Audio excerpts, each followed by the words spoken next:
Yaxşılıq et ayədə var Quranda, fərq eləmir hansı yerdə hayanda.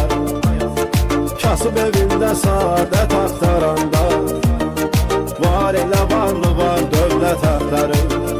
Həyatda heç vaxt yıxılma qardaşım, hamı yıxılmağa fürsət axtarır.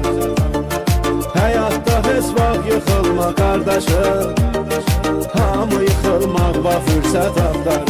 Bu söz çoxsunun dəyəcək ürəyinə, İlahi çatsın hamının köməyinə. Varlı 100 manat ət alır köpəyinə, yazıq kasıb bir ildir ət axtarır. Yaxşılıq et ayədə var Quranda, fərq eləmir hansı yerdə hayanda. Kasıb evində saadət axtaranda, var elə varlı var